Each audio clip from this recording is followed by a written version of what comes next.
Students, I am Prabhakar once again from Simage Group of Institution.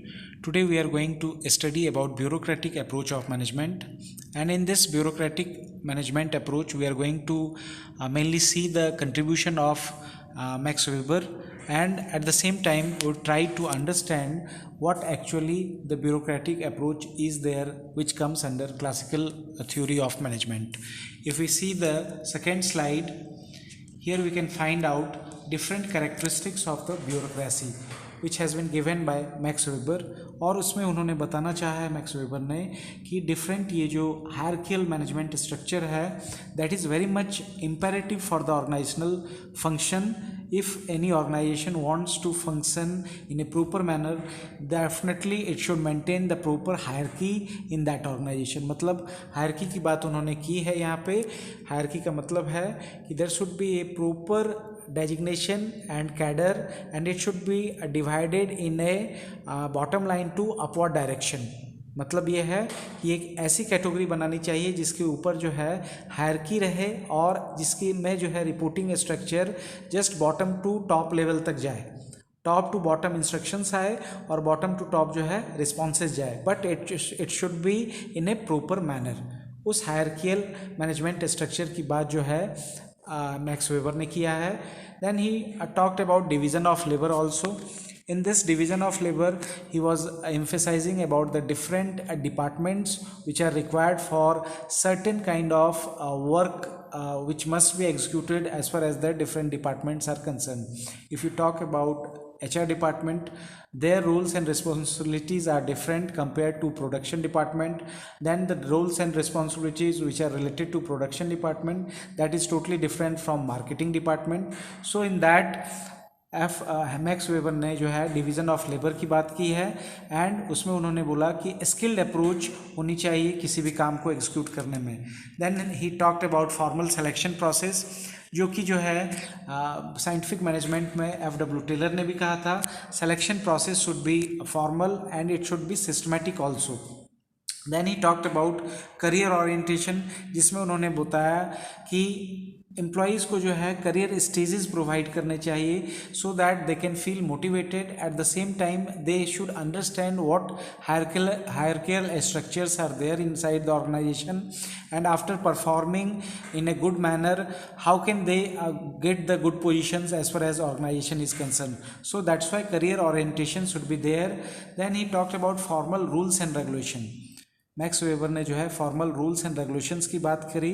उस formal rules and regulation में उन्होंने ये बोला कि record should be kept tactfully because for future references it may be required any time. तो उन्होंने जो है पॉलिसीज़ की बात करी कि the policy should be well drafted और it should be written in black and white, और always जो है उन रूल रेगुलेशंस और उसके इफेक्टिवनेस को जो है रिकॉर्ड करके उस रिकॉर्ड्स को अच्छे से प्रिजर्व करके रखा जाए for future references. Then he was talking about impersonal relationship. Impersonal relationship में उन्होंने जो है बिल्कुल इस तरीके से बताया कि there is no space for personal relationship और emotions related to any employees. मतलब उसमें उन्होंने बताना चाहा है कि इनफॉर्मल वे में अगर आप ऑर्गेनाइजेशन में कोई ग्रुप डेवलप कर रहे हो तो that is totally restricted as far as the concept of Max Weber is concern.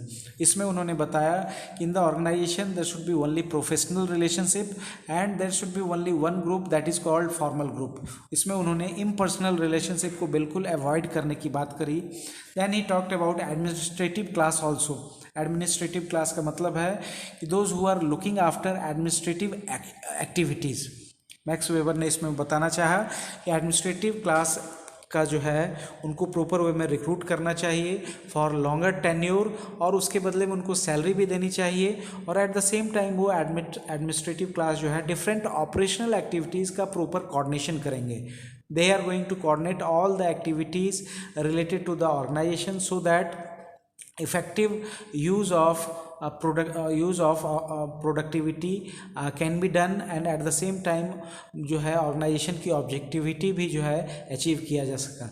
जा सके। तो if we see the characteristics of the bureaucracy, once again hierarchical management structure की बात उन्होंने की। इस हायरकियल मैनेजमेंट स्ट्रक्चर में उन्होंने जस्ट एक लैडर जो है डिफाइन करना चाहा, जिस लैडर के थ्रू जो है one by one, step by step, upward direction और डाउनवर्ड डायरेक्शंस में जाके आप रिपोर्टिंग स्ट्रक्चर्स को प्रिपेयर कर सको। Then he talked about division of labour. जो डिवीजन ऑफ लेबर का कॉन्सेप्ट जो है इनिशियल फेज से आ रहा है, और इस डिवीजन ऑफ लेबर के बेसिस पे जो है उन्होंने जो है डिपार्टमेंटेशन की बात करी। डिफरेंट डिपार्टमेंट्स को सिस्टमेटिकली जो है उसको उन्होंने ऑर्गेनाइज्ड वे में एग्जीक्यूट करने की बात करी।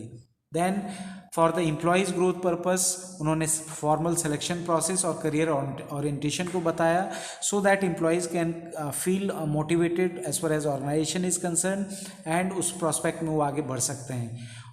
Later on he talked about formal rules and regulations, जिसमें उन्होंने ये ज़रूर बताया कि official rules and official regulations जो होते हैं होने चाहिए, बिल्कुल वेल डिफाइंड होने चाहिए, एंड रिकॉर्ड पर्पस से उसको रखना चाहिए फॉर फ्यूचर रेफरेंसेस।